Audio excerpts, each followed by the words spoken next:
Hello, Mr. Hescox's Life Science Guys.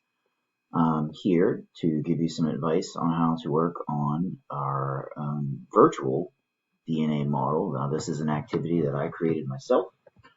You will be able to manipulate the pieces of DNA, the key pieces of DNA being the deoxyribose sugar, the phosphate groups, and then you have the four different nitrogen bases: adenine, thymine, cytosine, and guanine. Once you get this activity in Google Classroom, you're going to need to open it up. You don't need to play the presentation, but you do need to make sure that you are in Google Slides. It will work on your iPad and it will work on the Chromebooks or a computer at home as long as you've logged in correctly. So we're going to make DNA. The red pentagons right here will represent our deoxyribose sugar. The pentagons are a 5-carbon sugar. The black circles here are your phosphates. When you make DNA, it's phosphate, sugar, and then eventually we're going to add in our bases. Now, the first side of the sequence of bases to connect is CC, or GAA. All right, let me rephrase that. So CC, TAG, AA, TT, C, GG. Now I only gave you 1/2 because DNA and its bases are complementary. What does complementary mean? It means you have to figure out the other side. How do you figure out the other side? Well, if you have a C, the opposite of a C should be a G. C, G, T, A, T, G, C, A, T, T, A,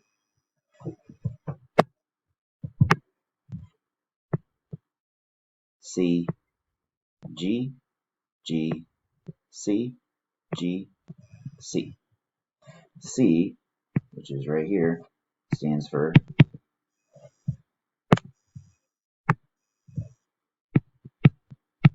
cytosine.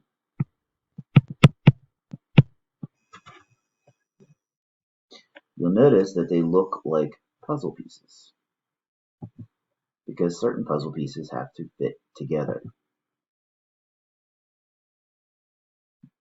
You're going to basically build 12 sets of bases put together with the sugars and phosphates.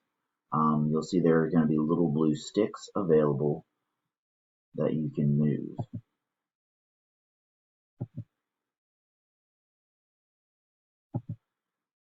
Now on this slide here, it shows you that you can move them around. Like you can literally just click and move these wherever you have to go. So the first thing that I would do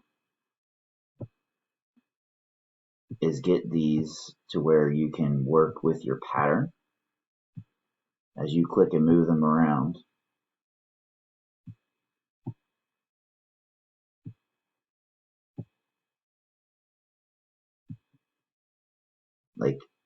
So the very first base that you need was a C. So you click your C, you drag it up here. Notice it's not pointing in the right direction, so I take this little thing and turn it 90 degrees. Now my C is pointing towards its partner. Move these phosphates out of the way here a little bit. Well, so C pairs with G. You can see how this point fits in here with this G. So I take my G. Each one of these is set up individually. And then we twist it around. Oops, put it backwards. Like that. Because the base pair here is C and G. So on one end, I need a phosphate.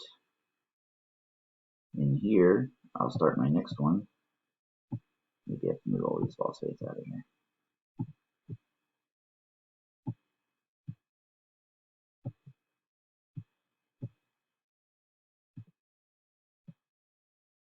So my second base, according to here, is C.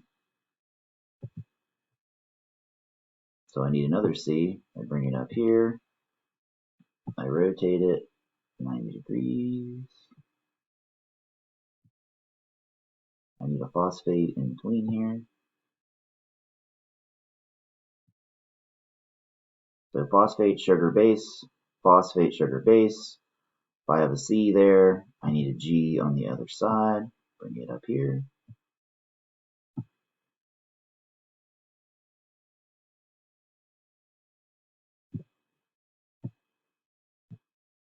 And then the last thing you do is bring up your pieces. To connect them all together, you can adjust these as you want.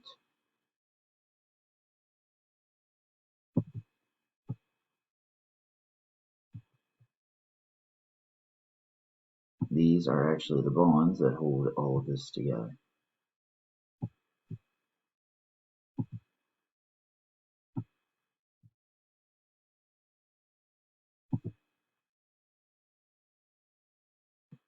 So there you have it as far as putting this together. If you get confused, I did put in a video here on the steps of replication, and I would like you to type it into this square here, how the bases pair up and how DNA replicates itself. Alright guys, I hope this has been useful for you. This is going to take you 2 days. It's going to take you a little bit to move all the pieces and make it look nice and even. But I'm sure you guys can do it, so good luck and get in there and learn about your deoxyribonucleic acid. Thanks.